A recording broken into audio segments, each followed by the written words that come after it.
Bom, primeiramente, trata-se, como todos aqui sabem, de um colóquio sobre Mark Fisher. Mark Fisher é um desses nomes camaleônicos que não se sabe muito como classificar. Filósofo, crítico cultural, teórico político, jornalista musical. Creio que todos conhecem Fisher de uma maneira ou de outra, não necessariamente todas conjuntamente. Frequentemente a conversa sobre sua obra vai versar sobre um ou outro aspecto, e a visão de aspecto do conjunto só paulatinamente começa a emergir. Uma rápida abordagem de sua biografia deve ser suficiente para apontar esse caráter multifacetado. Fisher possuía um bacharelado em inglês e em filosofia pela Universidade de Hull e um doutorado pela Universidade de Warwick. Denominado Flatland Construct, Gothic Materialism and Cybernetic Theory Fiction, o trabalho ecoava a sua participação na lendária Unidade de Pesquisa de Cultura Cibernética, ou CCRU, sediada na mesma universidade, na qual ele fora membro fundador, juntamente com nomes que se tornaram conhecidos como Nick Land, Sage Plant, entre outros. Ian Hamilton Grant, dá para citar outras pessoas. A prática comum daquela unidade, a não distinção entre teoria e ficção, que serve de assunto à sua tese, é também, em algum sentido, uma metonímia para toda a relação que Fisher terá com a cultura durante a sua carreira e pensamento. Sua conexão com o CCRU o coloca no cenário conhecido como o pensamento aceleracionista contemporâneo, de matriz inicialmente fortemente pró-capitalismo como agente de desestetificação do real, para em seguida afastar-se dos temas ditos landianos, na direção de variantes do que décadas depois viria a ser chamado aceleracionismo de esquerda. Fortemente influenciado pela cultura popular urbana de sua época, particularmente a música, Fisher foi por anos crítico e jornalista musical da revista Wire, tendo sido comentador em seu nascimento de diversas culturas musicais surgidas no Reino Unido nos anos 90 e 2000. Seu blog K-Punk foi extremamente influente no início dos anos 2000, tanto como propositor de etiquetas políticas, como realismo capitalista, comunismo ácido, quanto especulativo filosóficos, como o programa do Racionalismo Frio, produzido em postagens entre 2004 e 2005, onde antecipa temas que seriam fulcrais entre os filósofos do dito realismo especulativo a partir de 2007 e 2008. Vale mencionar o seu engajamento nesta época, inédito no contexto da filosofia continental, com o eliminativismo materialista, posição em filosofia da mente, conjuntamente a uma interpretação de Spinoza que era confluente com essa posição, a interpretação dele, não Spinoza especificamente. Além desses temas, o blog polemizava com a cultura da política identitária que começava a surgir em textos como o famoso Saída do Castelo do Vampiro, entre outros, e chamava o engajamento político, com motes como Summer is Coming, o verão está vindo. Seu primeiro livro impresso em 2009, Capitalist Realism, Is There No Alternative?, propõe uma análise da política neoliberal sobre a cultura contemporânea, particularmente seus efeitos depressivos sobre a população mais jovem. A tese central do livro, retirada de uma frase de Frederick Jameson, retomada por Slavoj Žižek, é mais fácil imaginar o fim do mundo do que o fim do capitalismo, viria a puxar os temas que povoariam também o seu segundo livro completo, Ghosts of My Life, Writings on Depression, Hauntology and Lost Futures, onde desenvolve a ideia subsequente à tese zizekiana, jamesoniana, de que os futuros não realizados, de alguma forma, permaneceriam na cultura sob a forma de espectros, assombros, que continuariam ali presentes em algum sentido. Retomando o termo de Jacques Derrida, ontologie, em francês a coincidência fonética completa, né, com ontologia, ele chama hauntology aos sintomas na cultura de tais irrealizações, nomeando dessa forma até mesmo todo um gênero musical, associado a nomes como Burial e Leland Kirby, do projeto The Caretaker. Seu livro final, publicado em vida, The Weird and the Eerie, desenvolve mais adiante tais temas, indo na direção do Unheimlich freudiano como mote para mais abordagens da cultura contemporânea. Seu suicídio em 2017 viria por fim, tragicamente, ainda que talvez não de forma inconsistente a toda essa atividade. Fisher é um caso em que não necessariamente se produz uma filosofia, mas sim várias filosofias em germe, ainda que contendo temas consistentes que as atravessam. O reflexo das dinâmicas do capital na psicologia e na cultura. Os produtos especulativos desta, tanto para a sensibilidade quanto para o conceito. A composição física e psíquica do sujeito contemporâneo. Conversando com amigos, frequentemente encontro estes exemplos aqui e ali de filósofos que não chegam a ser sistemáticos, tendo muitas vezes seus status enquanto candidatos ao cânone questionado em função disso, mas cujo engajamento existencial, vital, ultrapassa e produz um excesso com relação à sua produção escrita, que tem a função de um exemplo. Talvez isso se coadune com o que Alain Badiou quis chamar antifilósofo, aquele que faz do exemplo próprio e particular um ato a ser interpretado, mais do que o discurso que articula.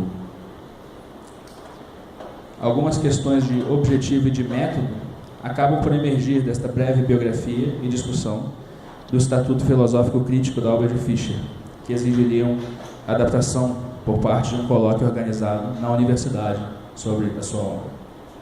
Como objetivos, primeiramente, conforme dito, é uma oportunidade de começar a desenhar as conexões entre as várias áreas que a obra de Fischer cobriu. Segunda questão, na Universidade Brasileira, até onde sei, é um feito inédito, um colóquio com este tema, e é tanto mais interessante e urgente por este ter sido montado a partir do interesse de vários pesquisadores no tema, e não de cima para baixo, a partir de uma chamada com um tema fixo. Ou seja, o colóquio reflete um interesse pré-existente. Na verdade, esse colóquio aqui começou com um convite feito a mim, a fazer uma introdução na obra do Fischer. Ia ser uma mera comunicação, uma palestra, e foi crescendo ao longo do tempo.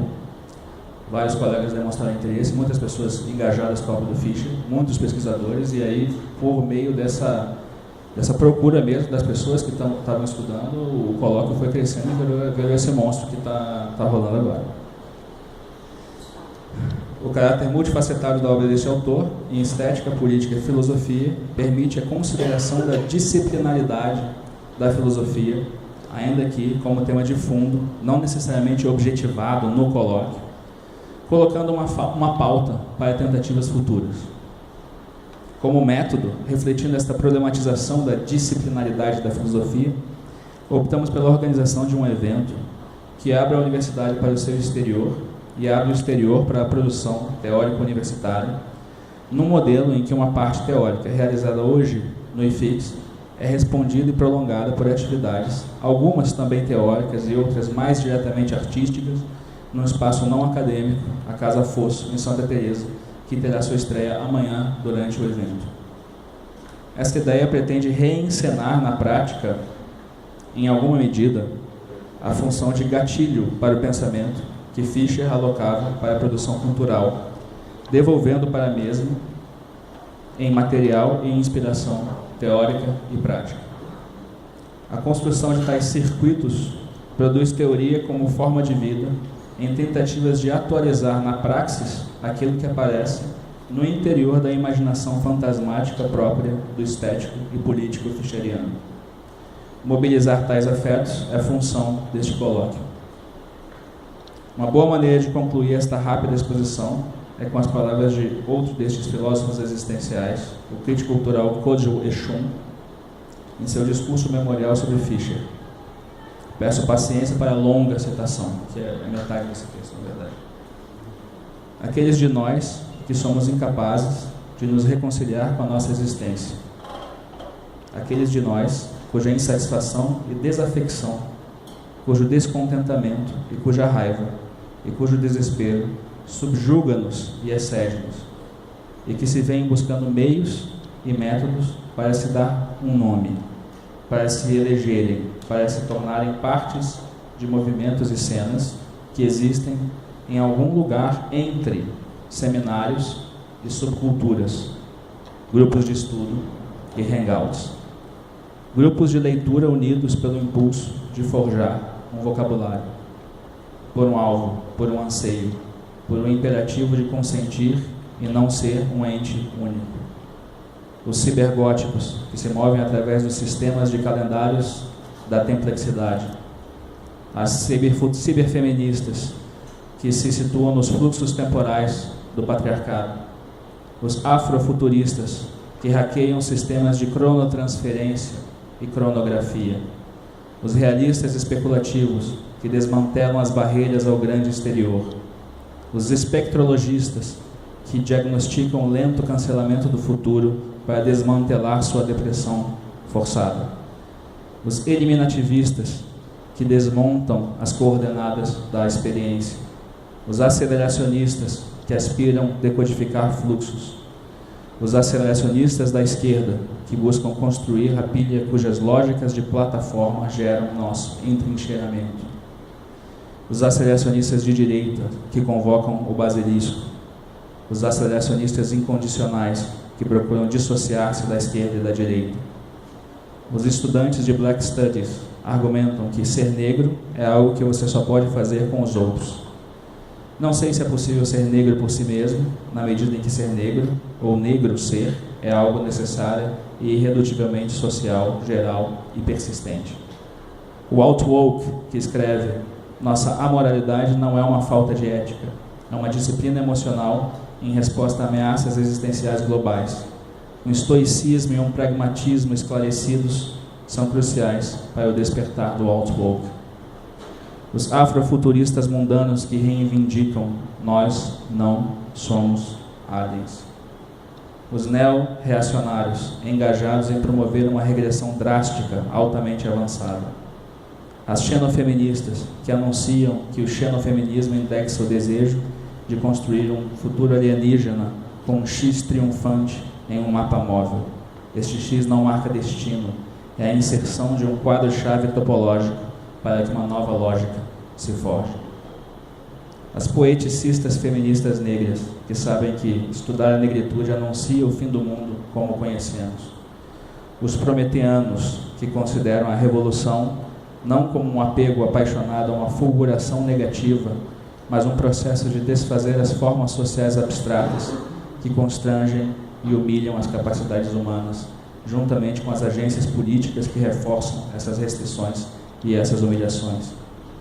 Os arquitetos forenses, que invertem a direção do olhar forense, que procura designar um campo de ação em que indivíduos e organizações independentes possam enfrentar abusos de poder por estados e corporações em situações que têm consequências na luta política, nos conflitos violentos e na mudança climática. Os inumanistas, que sustentam a onda universal que apaga o autorretrato do homem desenhado na areia. Esse inumanismo é um vetor de revisão que revisa implacavelmente o que significa ser humano, removendo suas características supostamente autoevidentes, enquanto preserva certas invariâncias. Os afrofuturistas 2.0, que afirmam a física social da negritude. Os afropessimistas, que afirmam que a causa escrava é a causa de outro mundo dentro e sobre as ruínas deste, ao final de seus fins. Os futuristas quânticos negros, que trabalham na dinâmica temporal das retrocorrentes, de acontecimentos retrospectivos, um evento cuja influência ou efeito não é discreto e vinculado ao tempo, mas se estende em todas as direções possíveis e engloba todos os modos temporais possíveis. Os aceleracionistas negros, que argumentam que costurar negritude e aceleracionismo um ao outro, propõem que o aceleracionismo sempre existe no território da negritude, quer eles saibam ou não, e inversamente que a negritude é sempre aceleracionista. Os futuristas do Golfo, que emergem do isolamento dos indivíduos via tecnologia e riqueza e do islamismo reacionário, os elementos corrosivos do consumismo sobre a alma e a indústria na Terra, o apagamento da história, de nossas memórias e de nosso entorno, e finalmente nossa vertiginosa chegada coletiva em um futuro para o qual ninguém estava preparado. Os sinofuturistas, que argumentam que o sinofuturismo é um movimento invisível, um espectro já incorporado em 1 trilhão de produtos industriais, 1 bilhão de indivíduos. Cada um desses neologismos é, na verdade, uma forma de vida. Cada um deles é o nome de e para posições estético-políticas que operam por divergências e diferenciações, que fazem afirmações que devem ser discutidas. Cada um deles não é tanto um termo quanto uma guerra de interpretação, uma postura que visa intervir na política cultural, que se molda para articular um descontentamento, para focalizar o desespero e a depressão nas teorias que vivem, teorias para viver, teorias que possuem um corpo, teorias que vivem dentro e através de nós, e conosco, e sobre nós. É isso. Obrigado.